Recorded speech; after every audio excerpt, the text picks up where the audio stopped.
네, 반갑습니다. 정의당 국회의원 배진교입니다. 오늘은 최근 윤석열 정부 금융당국이 추진하는 무분별한 금융규제 완화 정책에 대한 문제점을 가지고 시민사회단체와 함께 양대 금융노조와 함께 공동으로 기자회견을 진행하도록 하겠습니다.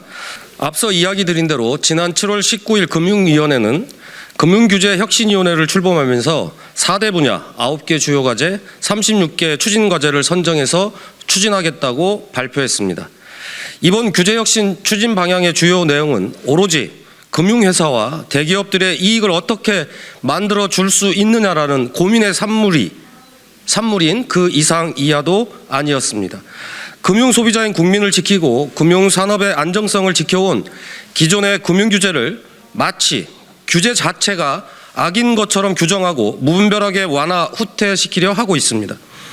오늘 발언하실 분들이 많기 때문에 과연 정부 정책에 어떤 문제가 있는지, 어떤 우려가 있는지 발언자들을 통해서 이야기 듣도록 하겠습니다.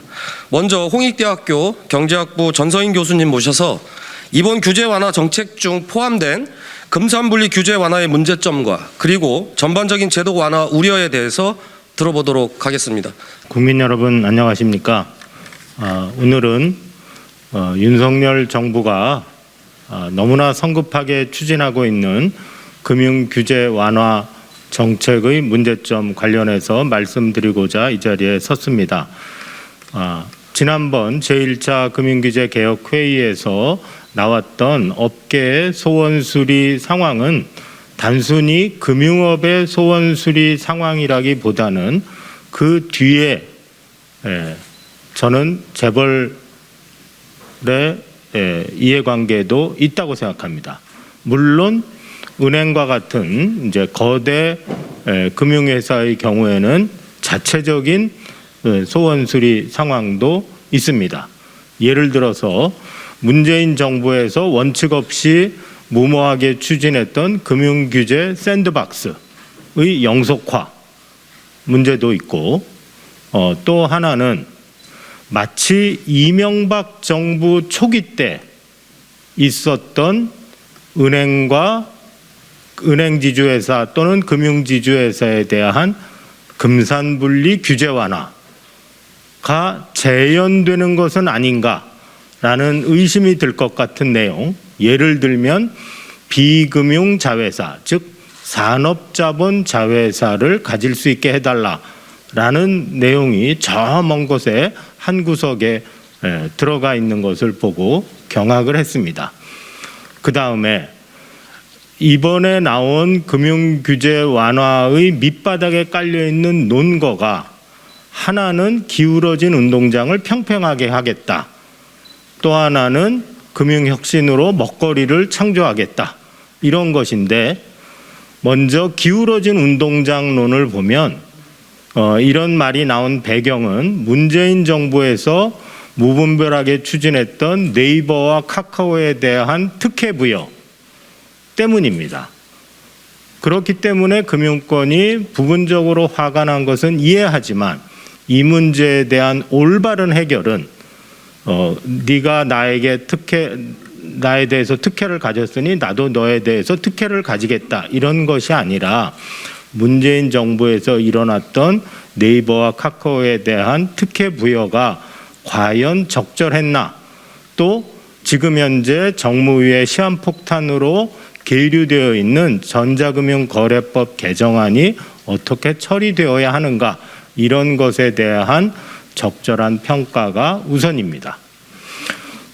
두 번째로 재벌은 아직도 금융회사를 이용해서 승계를 하려는 또는 승계를 마무리하려는 유인을 가지고 있습니다.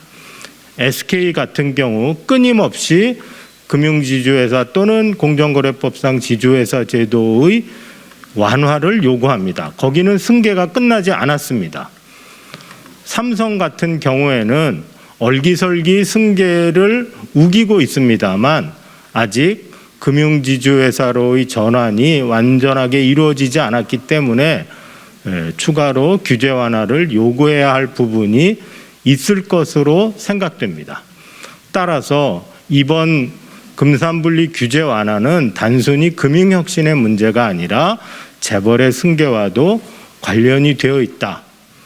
뿐만 아니라 금융산업에 종사하는 노동자들과 금융거래의 상대방인 금융소비자들의 권익보호 문제도 가벼이 여길 수 없습니다. 언제나 규제를 완화하면 상대 쪽에서 그런 문제가 생기기 때문이죠.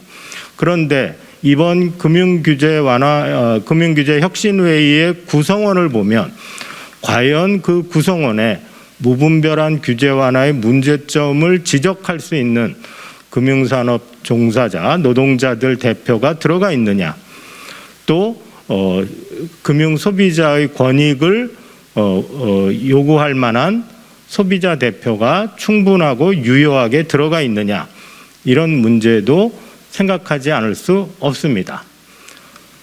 지금 반대 목소리를 내고 있는 이 기자회견의 주관자인 배진교 의원을 정무위에서 다른 쪽으로 몰아내려는 시도까지 들리고 있는 현실은 마치 지난 문재인 정부 때 인터넷 전문은행법에 반대하는 일부 의원을 다른 상임위로 몰아냈던 과거의 슬픔을 상기시킵니다. 국민 여러분께서 이런 무모한 일이 재현되고 있는 현실을 똑바로 보시고 감시해 주시기 바랍니다. 감사합니다. 네, 이상훈 변호사입니다. 금산분리 규제 완화와 또 추가로 우려되는 두 가지 부분에 대해서 차례로 말씀드리겠습니다. 금산분리 규제 완화를 포함한 지난주에 윤석열 정부가 발표한 조세 금융정책의 구체적인 모습이 이제 드러나고 있습니다. 한마디로 말씀드리면은 기업들이 금융사 돈 끌어와서 돈 벌게 해주고 돈 벌면은 세금 내지 않고 자녀들에게 물려주겠다. 이것이 이제 정치적으로 한마디로 요약할 수 있는 건데, 이렇게 한다고 해서 우리나라 모두가 함께 잘 살 수 있는 사회가 되는 것은 아닙니다. 경제 활성화는 은행이 배달 앱을 하게 해준다고 해가지고 한다고 해가지고 되는 것이 아닙니다. 국민들이 그 배달 앱을 통해서 음식을 사 먹을 수 있도록 돈이 국민들에게, 서민들에게, 취약계층에 흘러가서 소비가 진작이 되고 그거를 바탕으로 해서 배달 앱을 통해서 음식을 사 먹는 사회, 그것이 우리 사회가 함께 잘 사는 사회입니다. 그런 의미에서 금산분리 완화는 대기업과 금융기관의 어떤 경제적 이익만을 위한 정책이다라는 거 먼저 말씀드리고요.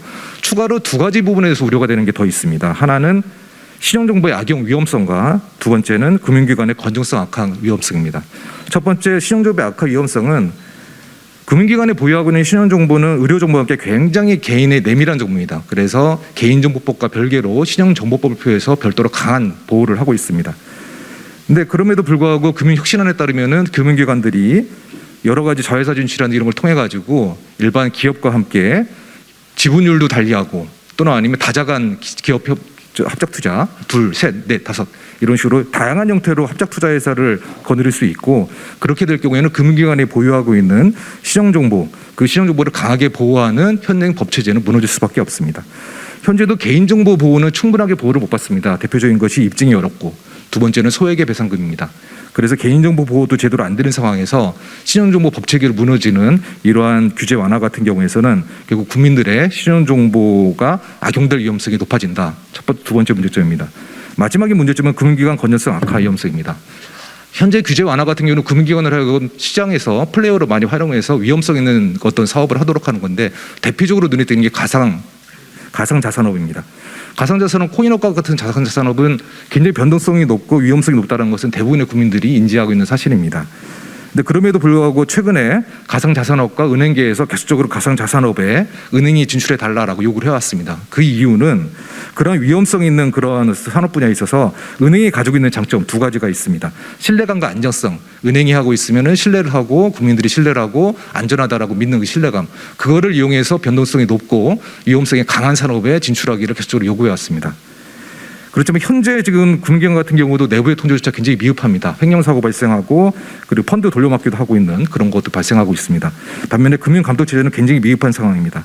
그럼에도 불구하고 변동성과 위험성이 높은 여러 산업, 특히 가상자산업까지 사실상 은행의 보증 역할을 하는 식으로 은행에 진출하는 것 같은 경우에는 결국은 은행의 건전성 악화, 그런 위험성에 노출될 수밖에 없습니다. 마치겠습니다.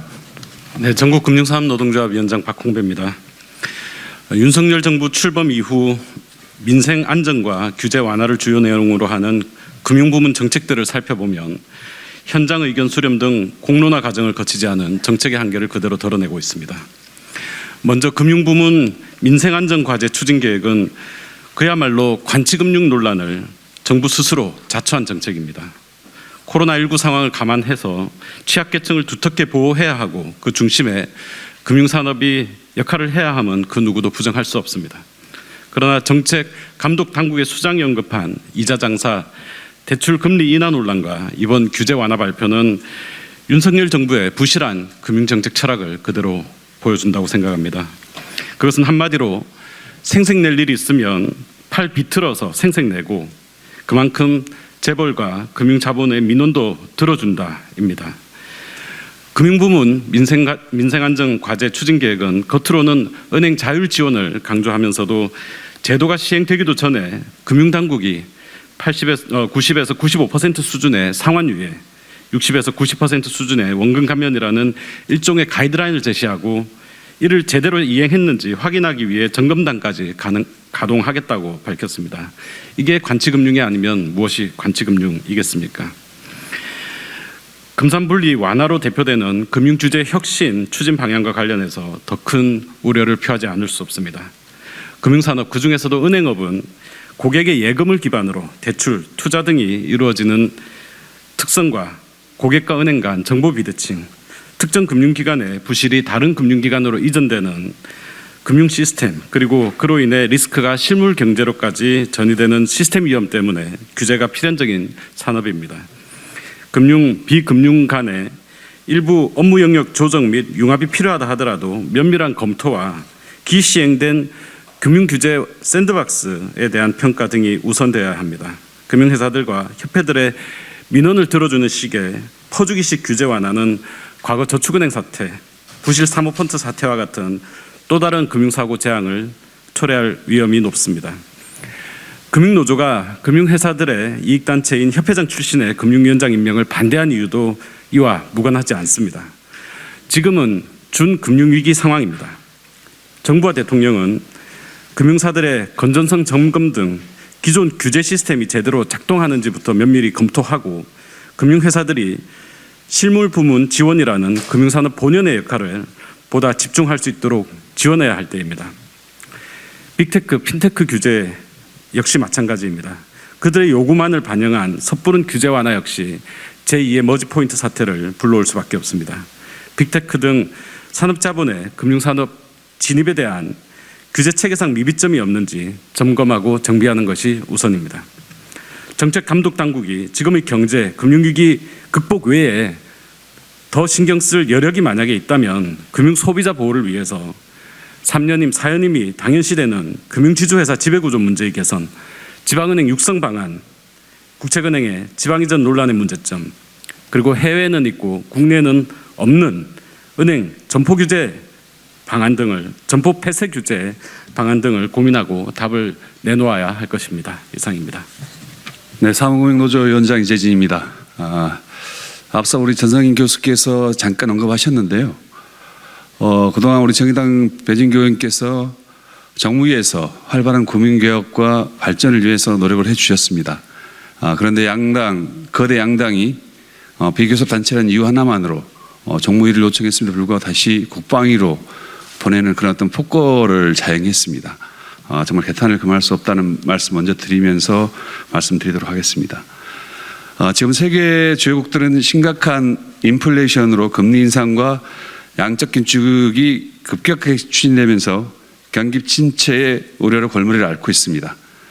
우리나라 또한 국내 경제 환경 변화에 따라 자산 가격 하락이 점차 현실화되고 있고 대규모의 가계부채 문제를 어떻게 관리 통제할 것인지 매우 중차대한 과제를 안고 있습니다. 이러한 경제위기 국면에서 금융위원회가 고작 하고 있는 것은 경제 위기를 오히려 더 심화시킬 수 있는 규제 완화에만 초점을 맞추어져 있다는 것이 가장 크나큰 문제로 지적되고 있습니다. 지금 세계 각국은 글로벌 금융위기 이후 그동안의 금융규제 완화 추세를 반성하고 금융시스템 리스크 예방을 위해 금융규제를 강화하고 있는 상황입니다.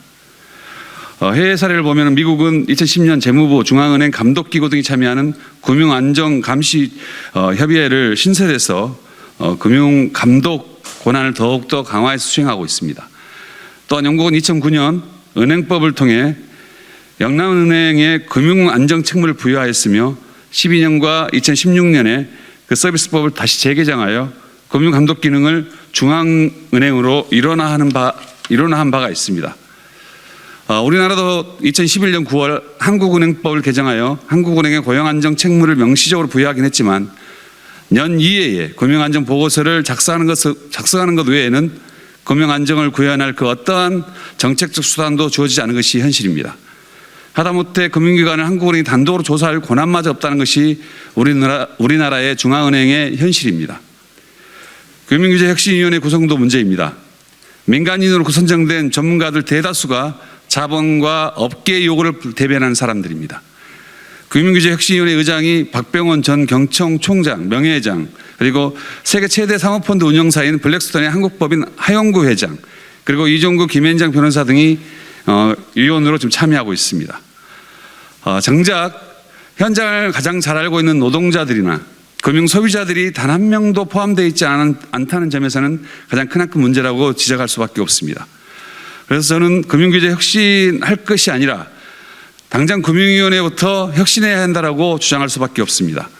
중차대한 경제위기 국면에 무려 36개의 규제 하나를 서두르겠다는 발상 자체가 어이가 없습니다. 지금 금융위원회가 해야 할 일은 필요한 규제를 통해 금융기관의 부실을 막고 국민의 경제 안정을 도모하는 일이라는 것을 잊지 말아야 할 것입니다. 사무금융노조는 오늘 기자회견 이후 금융위가 추후 발표하는 36개의 규제 완화 정책의 본질을 분석해 폭로하고 정책 사업에 매진할 것입니다. 국민들이 금융규제 완화의 결과를 어떻게 경제를 파고로 이끌게 될 것인지 소상하게 아실 수 있도록 최선의 노력을 다하도록 하겠습니다. 이상입니다. 감사합니다. 예, 반갑습니다. 금융정의연대 김득이라고 그럽니다.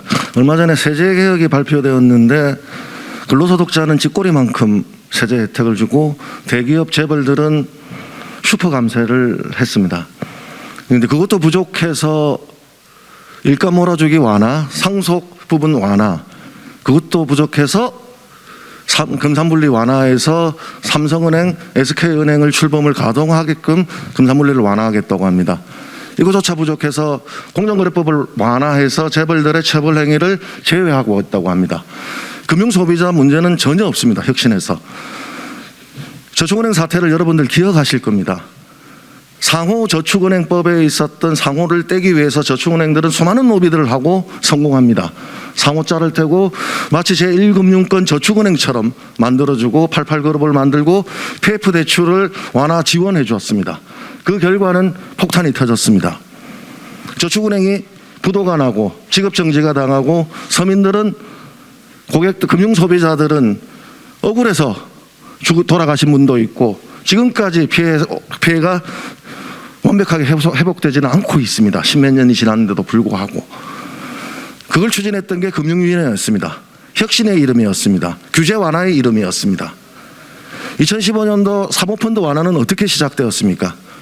선진금융과 같이 많은 서민들에게 돈 벌 기회를 줘야 된다고 하면서 빗장을 활짝 열었습니다. 서로 상호 간의 감시 규제 의무도 풀어서 옵티머스 같은 경우에는 작정하고 처음부터 사기를 칠 수 있었습니다.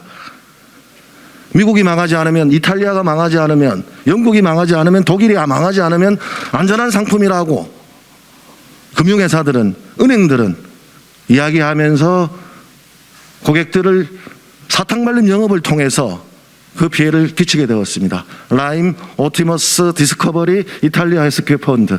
일부는 해결이 되었지만 수많은 펀드들이 6조 원에 가까운 펀드들이 아직 해결되지 않고 있습니다. 사모펀드 피해자들은 지금도 외치고 있습니다. 코로나보다 더 무서웠던 게 사모펀드 사태였다. 이 사모펀드를 가입한 게 끔찍하다고 이야기를 하고 있습니다. 그럼에도 불구하고 윤석열 정부는 출범하자마자 금융혁신의 이름으로 규제가 독이라는 이름으로 악이라는 이름으로 또다시 반복하고 있습니다. 보안 장치가 눈에 보이지가 않습니다. 금융 소비자가 피해가 예상될 때 어떻게 되는가에 대한 부분들이 없습니다. 사모펀드 사태 때 저희들이 이런 주장을 할 때 대원군이냐 쇄국 정책을 해야 되냐라는 이야기들을 했습니다. 알고 보니까 미국은 거꾸로 갔습니다. 금융을 강화시켰습니다. 규제를 강화시켰던 그 상황에서 우리만 완화시켰던 그 사태의 핵심이 사모펀드 사태가 터지게 됐던 것이고, 그 피해는 중상층과 서민인 은행 고객과 금융회사 고객들이 그대로 돌아갔던 점들을 아셔야 됩니다.